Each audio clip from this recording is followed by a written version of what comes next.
Hi, my name is Jackie Bondell, and I am the Education and Public Outreach Coordinator with OZGRAV. That's the ARC Center of Excellence for Gravitational Wave Discovery, as well as the ARC Center of Excellence for Dark Matter Particle Physics. And I'm here to talk to you today a little bit about how our group has incorporated virtual reality in the development of its education programs for bringing the science of gravitational waves to secondary classrooms. So here is my talk, Blast Off to the Virtual Universe, using interactive virtual reality to bring physics to the secondary classroom. So our outline for today is I'm going to do introduction, going to go into a VR overview, then I will talk about VR as an educational tool, and then we'll talk in more detail about Mission Gravity, the education program we developed in which students use virtual reality to travel to stars and evolve them to understand the parameters of stellar evolution that that lead to black holes and neutron stars, which are our progenitors of the gravitational waves that we've detected. I spent my academic credentials come from astrophysics. That's where my degrees are in. However, my actual working background has been in education. So with a lot of work in curriculum design and incorporating technology into the classroom. And what I've get to do now with OZGRAV is I work with our researchers to find the parts of the science which are relevant, curriculum aligned, and interesting for secondary students and teachers. And I design the education programs for students. So Mission Gravity, the one I'm going to talk to you about today, is a series of lessons and programs that we run with secondary students from years 7 through 12, and also develop teacher workshops. And so my talk today is definitely much more from a practitioner perspective as opposed to a research perspective, because that's where I am in this position right now. So I want you to think about immersion. And we're going to define immersion as the ability to spatially insert ourselves or our learner into an environment that allows for this multi-sensory active learning, this active participation in a virtual space.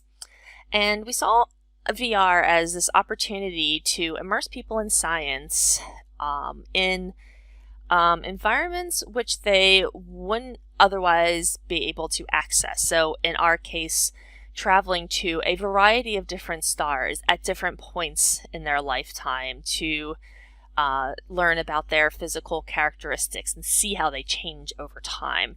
VR has shown that there is a potential to increase engagement and learning outcomes in STEM classrooms, because of the immersion, visualization, multisensory engagement with the material. And to be honest, it's cutting edge tech. I say kids, but students of all ages really enjoy being able to use some advanced technology that they don't always have the opportunity to otherwise. So I want you to think about what your experience with VR is. And this is something that we can discuss in the live session. And thinking about your experience with VR, I want you to possibly think about what are some benefits of using VR in the classroom, and likewise, what are some possible drawbacks? Because we had this opportunity to build the OZGRAV Schools program, and I write challenge here, but as you can tell when I talk about it, I call it an opportunity, because I had this opportunity to develop a program that reflects the research that's being done in a way that is accessible, relevant and exciting for secondary students and useful for their teachers. And so thinking about this, we had these existing OZGRAV strengths. We've got these great scientists doing world-class research, and we also had our team that was already skilled at digital media, virtual and mixed reality, and a commitment from our organization to build a schools experience. And I came from a background where we had years of curriculum.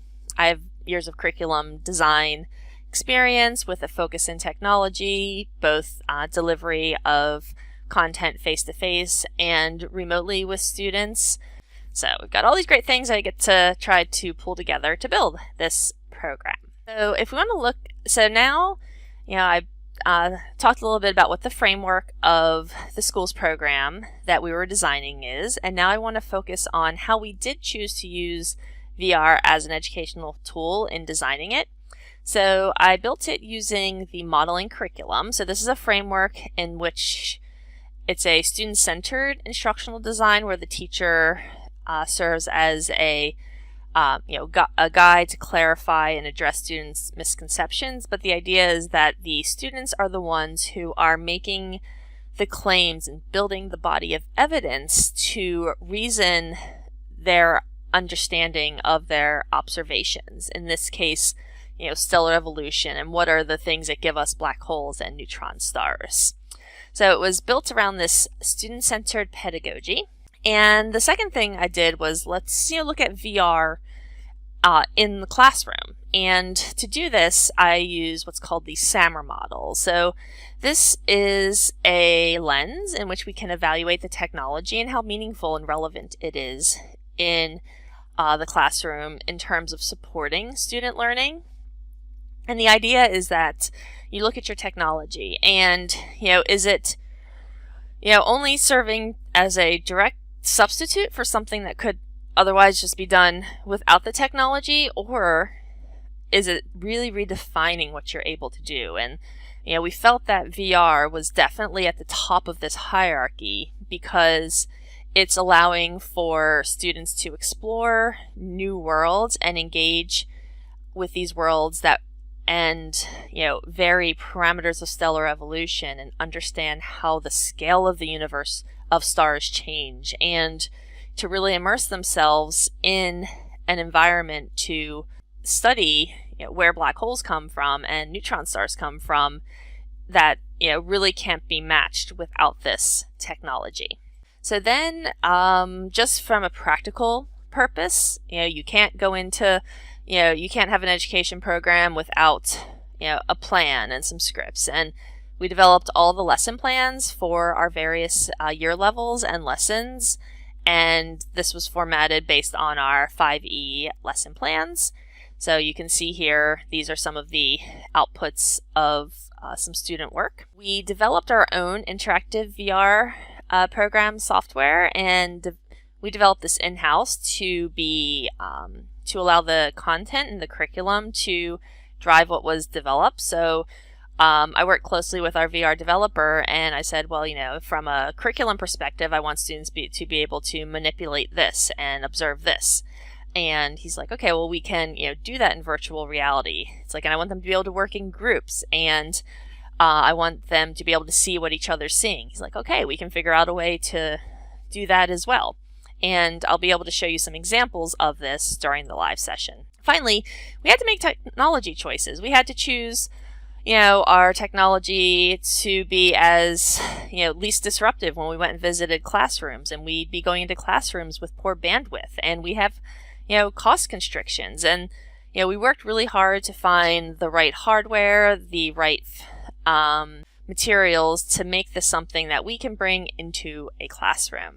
And finally, I looked at this in what's called the TPAC framework. So trying to tie together the technology, the pedagogy, and the content. With the content and the pedagogy, the what and how of what they're trying to learn being the foundation, and using the technology to enhance the access of students to engage with that while being true to the pedagogy of student-centered learning.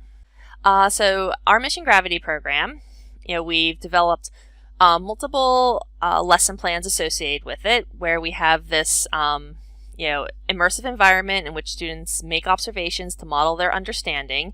It's scaled for multiple levels, and we develop the VR app, the lesson plans, the learning outcomes, and the curriculum links, as well as teacher professional development opportunities. So the feedback has been great. I'm not going to read all of this to you now, but I will leave it up there for a moment if you want to take a look. But the feedback in using the virtual reality has been quite positive. So last slide, just to summarize, our challenge was to bring appropriate scaled curriculum-line, pedagogically relevant content on black holes and gravitational waves to secondary school students. And we had this opportunity to create and deploy this program, and that allowed for student-led active data collection and to help them understand compact objects. And our results were that we've now delivered to thousands of students and hundreds of teachers. We have dozens of schools using this as part of their regular science delivery in their classrooms. We've created partnerships with education hubs across multiple states. We've keep all of this freely available for schools for classroom use.